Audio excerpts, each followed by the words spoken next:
아멘. 아멘. 네, 오늘 누가복음 2장 1절에서 20절 말씀을 가지고 이 세상 최고의 선물이라는 제목으로 말씀을 좀 나눴으면 좋겠습니다. 아마 모든 사람들이 1년 중에 가장 손꼽아 기다리는 날이 어느 날이냐고 하면 아마 크리스마스라고 대답할 것 같아요. 예전에 태국 단기 선교 갔을 때 불교 국가지 않습니까? 그 나라도 성탄절에 놀더라고요. 그날이 어떤 날인지 아는지 모르는지 모르겠지만 아마도 우리 인생에게 있어 최고의 선물이 기다리고 있기 때문에 그런 것 같습니다. 우리가 잘 알다시피 크리스마스라고 하는 단어는 잘 아시죠? 크라이스트와 마스의 합성어예요. 크라이스트는 뭐죠? 예수 그리스도. 마스는요, 미사, 예배를 말하는 거예요. 그래서 크리스마스가 그럼 뭐라는 뜻이겠어요?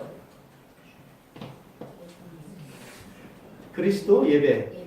그러니까 크리스마스가 뭐 하는 날이에요? 우리에게 오신 예수님을 축하하고 그 탄생에 대해서 우리가 예배하는 날이 크리스마스인 거죠. 예수님이 복음이 되지 못하는 시대에 사는 사람들은 거룩한 날, 정말 즐거운 날을 거룩한 날로 여기지 못하고 살고 있죠. 마치 죄를 죄로 인식하지 못하고 진리를 진리라고 생각하지 못하기 때문에 예수님이 필요한 게 아니라 선물이 필요하고 축복이 필요하다고 생각하는 거예요. 우리가 주목할 것은 진리이신 예수님이 이 땅에 오실 때 가장 먼저 그 소식을 들었던 들에서 양을 치는 목자들에 관한 이야기입니다. 목자들의 이야기는 성탄절마다 단골 메뉴이지만 오늘 저는 목자들의 두려움에 관한 말씀을 좀 나누려고 합니다. 무서움에 떨고 있는 이 목자들의 모습이 왠지 이 시대에 약자들의 모습 같고 메시아가 오실 때 참 자유를 누리며 다시 일어나게 될 우리들의 이야기 같기 때문에 이 부분에 생각이 좀 멈추게 됩니다. 그러나 오늘 본문의 이야기에는 우리가 잘 알고 있는 목자들 이야기만 나오는 건 아니에요. 우리가 1절에 보면 제일 먼저 등장하는 사람이 가이사 아구스토라고 합니다. 우리 번역으로 가이사 아구스토지만 실제로는 로마의 시저, 황제를 말하죠. 시저 아구스토.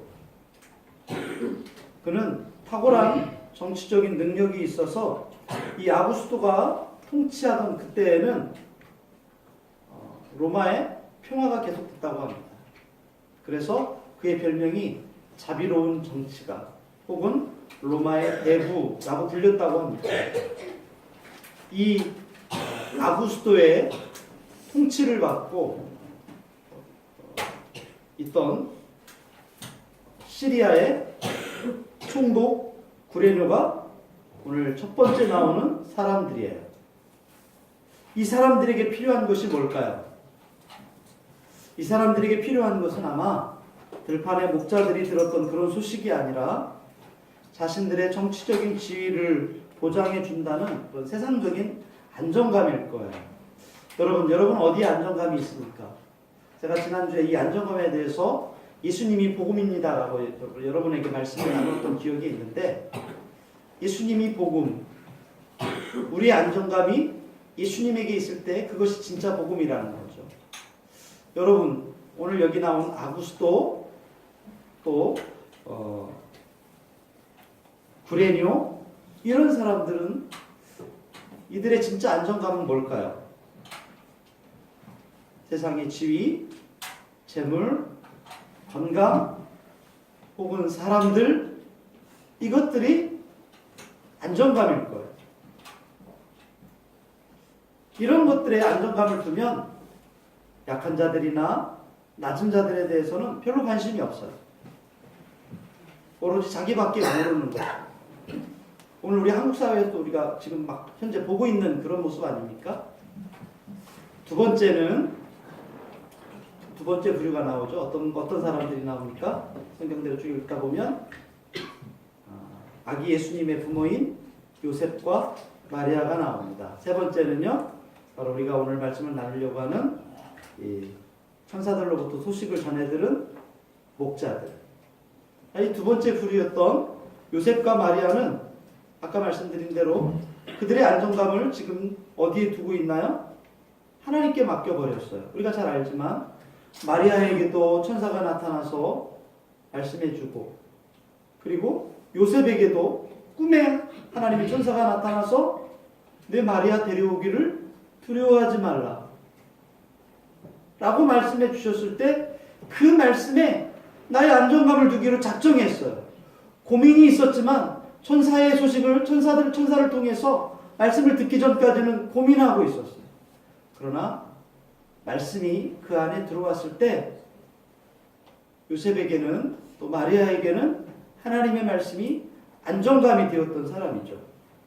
그래서 사람들이 결혼도 하기 전에 애를 가졌대. 이렇게 손가락질하는 것도 혹은 사람들이 수군대는 것도 전혀 개의치 않았어요. 꿈에 나타나서 말씀하신 그 말씀에 나의 모든 것들을 거기에 두는 거예요. 그리고 전적으로 순종하는 거죠. 이것을 뭐라고 표현하냐면 내 삶을 하나님께 올려드렸다 이렇게 표현하는 거예요. 본문의 배경에 황제 아구스도가 로마 제국에 속하는 모든 나라에 사는 사람들에게 세금을 거둘 목적으로 호적을 하라고 인구조사를 계획하게 되었어요. 그래서 모든 관청에서 등록해야 돼요. 오늘 우리가 사는 시대는 주민센터에 가서 나이가 되면 주민등록증을 만들고 또 우리 주민등록 등본에 보면 아빠, 엄마, 아들, 딸 순서대로 돼 있어요. 한 번에 다 볼 수 있어요. 아마 예수님 당시 이 시대는요 직접 가서 신고했던 것 같아요. 근데 로마의 호적제도와 유대의 호적제도가 좀 달라요. 이 로마의 황제 아구스토가 가서 전부 다 인구조사하라, 호적을 신고하라 이렇게 했을 때 로마의 호적제도는 자신이 살고 있는 그 도시에 가서 인적 사항만 기록하면 되는 거예요. 이게 로마의 호적제도예요. 그런데 유대의 호적제도는 그렇지 않아요. 내가 살고 있는 도시가 아니라 내 원래 고향. 어른들은 아시죠? 본적이라고 하는 거 아시죠? 예. 본적에 가서 고향에 가서 직접 호적을 하는 제도예요. 요셉을 비롯한 유대인들이 로마의 이 손쉬운 호적 제도를 따르지 않고 굳이 번거롭고 어려움이 따르는 유대의 호적 제도를 따르는 것은 최소한 그 민족적 자존심을 가지고 로마가 시키는 대로 하긴 하겠지만 너희들의 방법대로 하지 않는다라고 하는 이 유대적인 방식인 거죠. 근데 놀라운 것은 하나님은 이런 상황을 사용하셔서 유대 베들레헴에 구세주이신 예수님이 태어나게 하시는 거예요. 우리가 알다시피 예수님이 자라난 곳이 어디죠? 예수님이 자라난 곳. 네? 선물 있어요.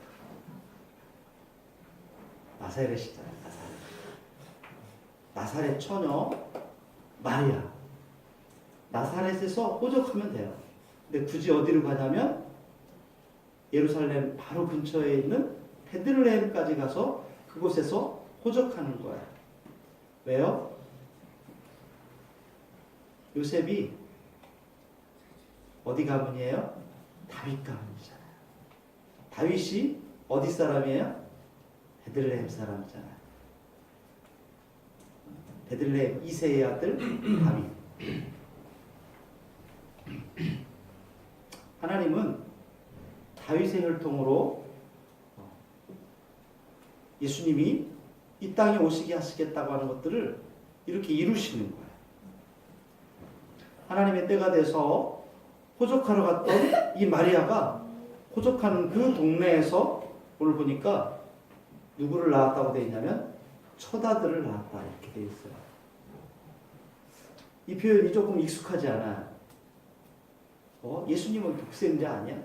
그리고 첫 아들이면 둘째 아들도 있고 셋째 아들도 있다는 얘기 아니야? 그죠? 아닌가요? 예수님은 첫 아들이에요. 그런데 요셉과 마리아의 육신의 아들로서 첫 아들인 거야. 자, 이렇게 예수님이 유대 땅 베들레헴에서 태어나게 되었어요.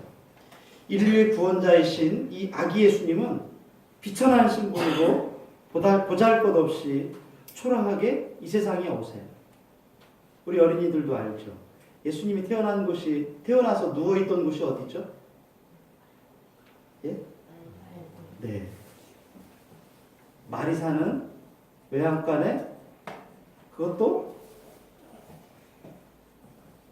어디예요? 말구유. 말구유가 어떻게 생긴 줄 아세요? 저는 시골에 있을 때 보니까 돼지 구유를 봤어요. 돼지 여물통 아시죠? 이만한 통나무에다가 가운데를 쑥 파가지고 잘라서 쑥 파가지고 그것을 우묵하게 해서 거기다가 예전에는 막 거기다 뭘 줬냐면 부속물을 부어줬어요. 설거지하고 남은 물들 그걸 거기다 부어주는 거야. 짐승들이 먹는 밥통이에요. 이게 구유예요. 거기에 누가 누워 있다고요? 왜 디스플레이를 이렇게 했을까요? 어머니가 누워 있을 곳이 없기 때문에. 우리가 그림에 나오는 그 외양간의 그 구유는 너무 호화스러운 거예요. 짐승들이 있어서 질퍽질퍽해서 아기가 누울 곳이 없어요.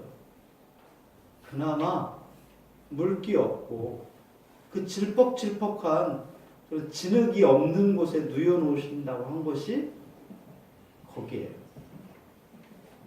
인류의 구원자이신 아기 예수님이 아주 비천하신 분으로 오셔요. 편안한 공간도 아니에요. 여행자들이 머물렀던 여관도 아니에요. 외양간의 말고요.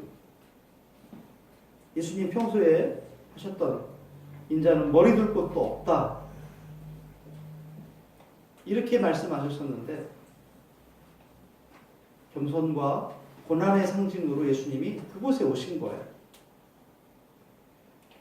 요셉과 마리아는 그들의 안정감을 하나님의 말씀에 두었을 때 이 땅에 오신 예수님을 가장 처음 만나는 놀라운 은혜를 경험하게 되죠. 오늘 제가 여러분들에게 말씀하고자 하는 세 번째 부류 누구라고 했죠? 목자들. 들판에서 양을 치던 이 목자들, 이 사람들에 대한 이야기를 여러분 지금부터 하겠습니다.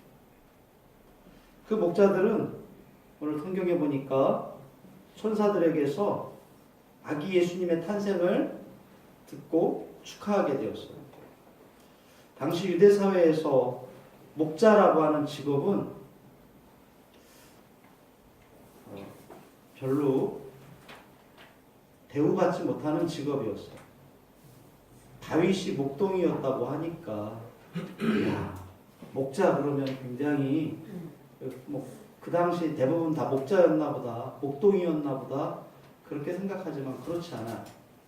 이스라엘 백성들이 광야에서 살 때는 어쩔 수 없이 유목민족이었지만 가나안 땅에 들어가서는 유목민이 아니라 그 땅에 정착하고 사는 농사를 짓는 사람들이었어요. 아브라함이 그랬고 요셉이 그랬고 야곱이 그랬고 양을 치고 소를 치고 낙타를 치고 그러니까 목동이 그냥 대대의 직업인가 싶다 하지만 이스라엘 백성들 유대인들에게도 있어서 이 양치는 직업은 별로 촉망받는 직업이 아니에요.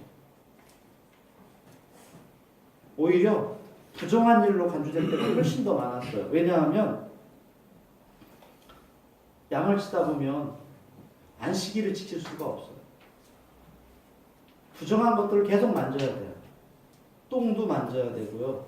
짐승이 죽었을 때 사체도 만져야 돼요. 그러다 보니까 안식일을 지킬 수 없는 거예요. 그래서 무시받는 거예요.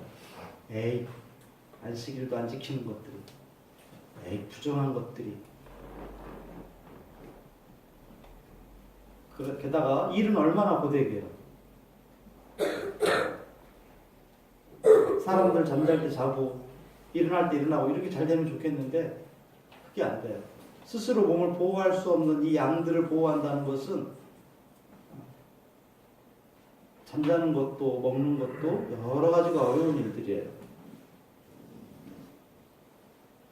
오늘 1절에 그 당시 세상의 왕, 세상의 주인공이라고 생각됐던 황제 아구스도가 다스리던 그 시대, 구레노가 총독이 되어서 다스리고 있던 그 시대, 가장 약하고 천한 사람들, 그들이 목자들입니다. 그들에게 제일 먼저 복음이 전해졌어요. 예수님의 이야기가 전해졌어요. 다음 주에 우리 교회에서 이번에 F와 MIT 나가는 분들의 파송식을 하려고 하는데,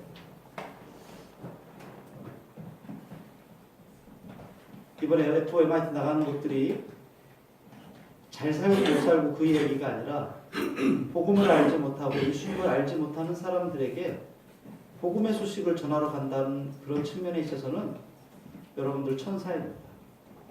복음을 전하는 천사. 예수의 놀라운 것들을 전하는 천사예요. 알려주지 않으면 들을 수 없는 사람들에게 말해주지 않으면 전혀 들을 수 없는 사람들에게 복음을 전해주는 것. 이것은 천사예요.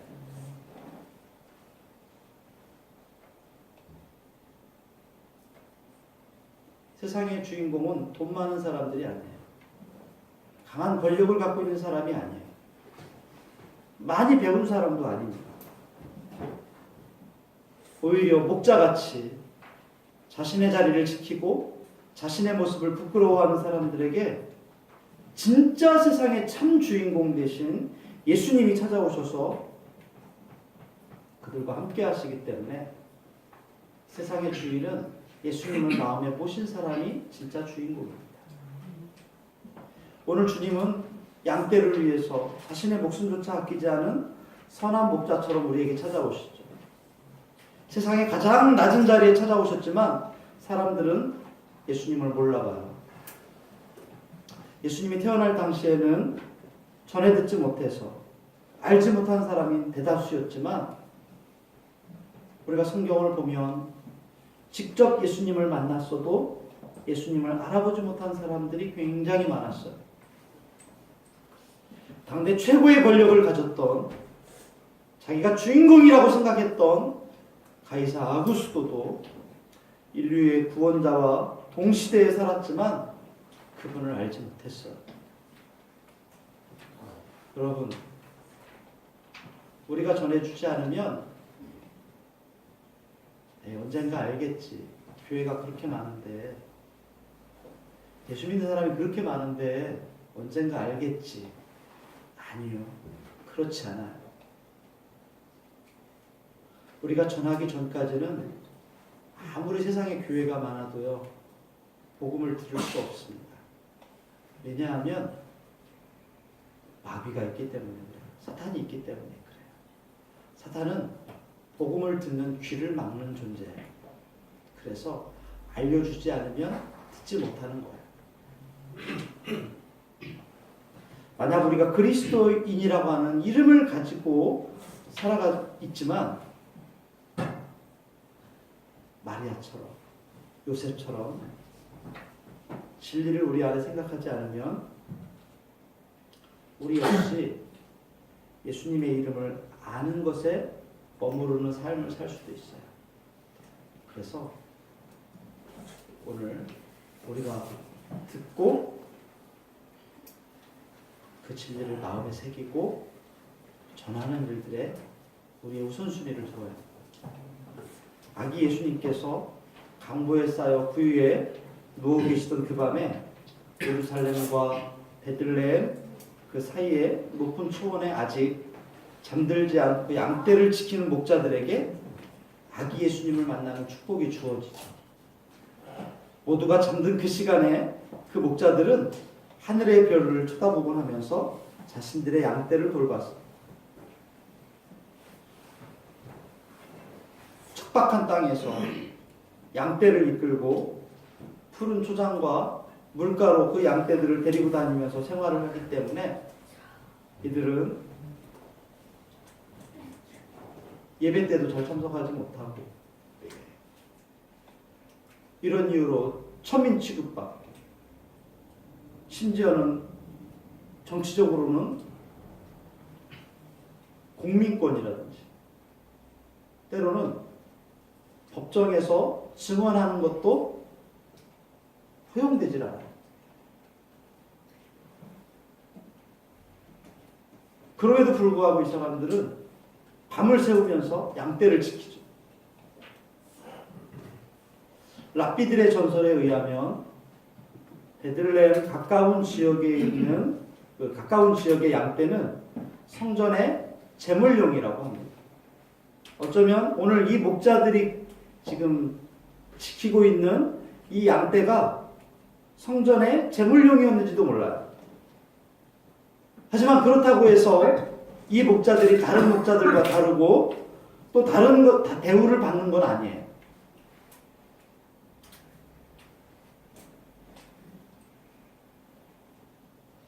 그래서 오늘 여기 나오는 이 목자들은 천한 것으로 취급되는 일을 성실하게 감당하는 본복이라고 할 수 있어요.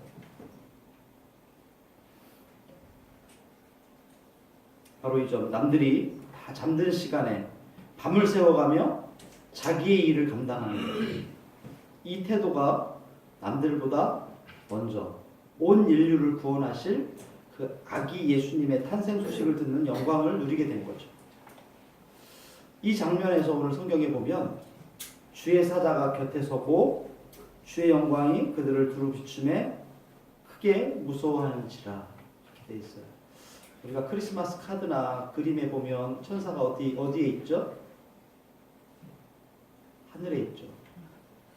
여기 보니까 곁에 서 있대요. 좀 다릅니다. 당시의 상황이에요. 근데 여기 뭐라고 되어 있냐면 크게 무서워하는지라. 이 말씀을 보면서 저도 그런 생각했어요. 나라도 무서웠겠다. 천사가 갑자기 나타나서 무서울 수도 있었겠지만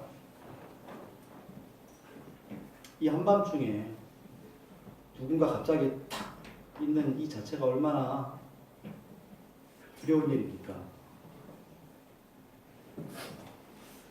저희 집에도요, 밤중에 라면 사러 가자 그러면 절대로 안 가요. 가위바위보해서 딱 지잖아요. 너무 힘들어요. 낮에는 그래도 갔다 오는데 밤에는 힘들어하더라고요. 우리도 그렇죠.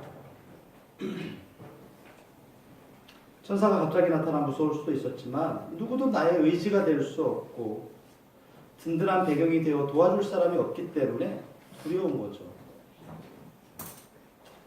부끄럽지만 저의 인간적인 면을 고백하자면 저도 참 두려움이 많은 사람입니다. 앞으로 나아가기 위해서 참 많이 망설이고 결정을 내리기까지 몇 번이고 주저할 때가 많아요. 그래서 무서워하는 그 목자들의 모습이 제일 먼저 저의 눈에 들어올 때 내 모습 같다 이런 생각을 하게 돼요. 집이 아닌 들에서 잠을 자야 하는 형편이 너무 안쓰럽고 안 돼 보이는, 마치 우리네 형편처럼 느껴질 때가 많이 있어요. 그럴 때마다 주님 두렵습니다. 주님 무섭습니다. 이렇게 고백하고 싶을 때가 있어요. 그래서 나를 좀 붙들어 주십시오. 나를 좀 돌봐 주십시오. 주님이 너무 필요합니다. 이런 고백이 절로 나오는 것 같아요. 여기 목자들도 두려워했어요. 하지만 이들이 영광스러운 체험을 했죠. 또 하나 중요한 사실은 이런 두려움 가운데 있을 때도 주님이 우리의 마음을 보신다는 거예요. 우리의 중심을 보고 계시다는 거죠. 우리의 필요와 아픔을 아시고 우리를 돌보시는 분이 하나님이십니다. 두려움과 공포스러움 가운데 우리가 사는데 우리에게 가장 필요한 것은 무서워하지 말라 아닙니까? 제자들이 노를 저어서 갈릴리를 건너가려고 할 때 그 밤에 예수님이 찾아오셔서 제일 먼저 하셨던 말씀이 뭐냐면 무서워하지 마. 두려워하지 마.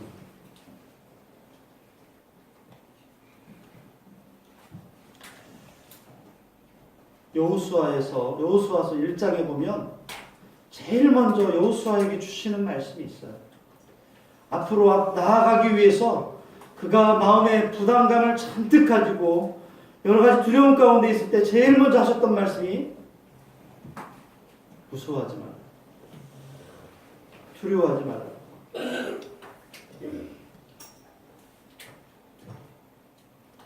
천사들이 무서워하지 말라라고 하는 이 말이 우리가 갑자기 나타나서 참 미안한데 내가 하고 싶은 말이 있어. 아기가 태어났는데 메시아거든. 한번 갔다 올래? 이 말 하려고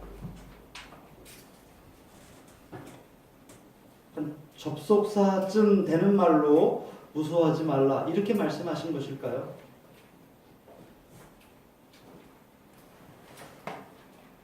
우리 삶 전반에 무서움과 서러움이 가득 차 있지만 그래서 천사가 나타나도 벌벌 떠나야 되는 게 우리의 모습이지만 우리의 그런 모습을 향해 천사들이 세상에 진짜 왕이 오셨다.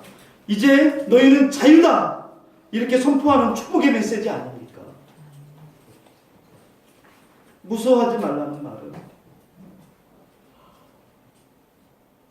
가이사 아구스토가 이 세상의 진짜 주인공이 아니고 수리아 총독 브레노가 진짜 왕이 진짜 주인공이 아니라 너희들이 모르는 진짜 메시아, 진짜 왕이 오셨는데 진짜 주인공이 오셨는데 너희들은 이제 자유야.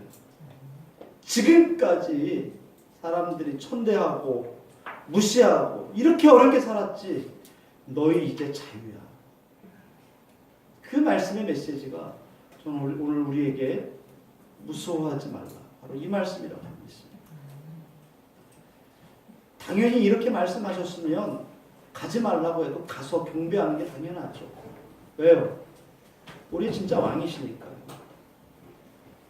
오늘날 다윗의 동네에 너희를 위하여 구주가 나셨으니 곧 그리스도 주시니라. 너희가 가서 강보에 쌓여 구유에 누인 아기를 보리니 이것이 너희에게 표적이니라. 여러분 이게 최고의 선물 아닙니까? 이 목자들은 인류 역사상 최대의 소식인 이 구주 탄생 소식을 먼저 들었을 뿐만 아니라 남보다 먼저 아기 예수님을 뵙고 경배하는 영광도 누릴 수 있었고 또 주위 사람들에게 들은 이 소식을 전하는 영광도 누릴 수 있었던 거예요. 그래서 여러분 이 목자들이 오늘 우리의 모습이라고 생각한다면 여러분 감사하고 축복이라고 생각하셔야 됩니다. 왜냐하면 예수의 이름을 전한다는 것은요, 그것은 너무 큰 선물인 거예요. 예수 믿는 사람이 우리나라에 굉장히 많이 늘어났답니다. 이번에 전체 조사를 했는데 969만 명. 그동안 800만 명에서 엄청난 숫자가 폭발적으로 증가하는 거예요. 천주교 카톨릭 숫자가 굉장히 줄고요. 불교 숫자가 굉장히 줄었어요. 물론 우리나라의 대다수의 한 54%가 무신론자라고 대답을 했대요. 10여 년 전보다 기독교 인구가 굉장히 많이 늘었죠. 그렇다고 해서 구원 받았겠네 이렇게 생각하면 잘못된 거예요. 복음을 전하지 않으면 이런 일들이 일어날 수 없죠. 여러분, 오늘 우리 내면에 자리 잡고 있는 이 두려움을 주님께 내어드립시다. 우리의 두려운 마음을 알고 계신 그분께 내 삶을 맡겨봅시다. 저는 말씀 준비하면서 우리 교회에 나보다 겁이 많은 분이 계실까? 없는 것 같아요. 다들 베테랑들이시잖아요. 그죠?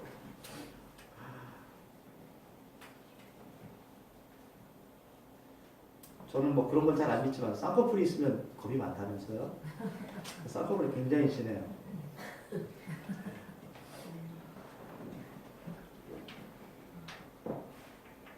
두려움이 많습니다.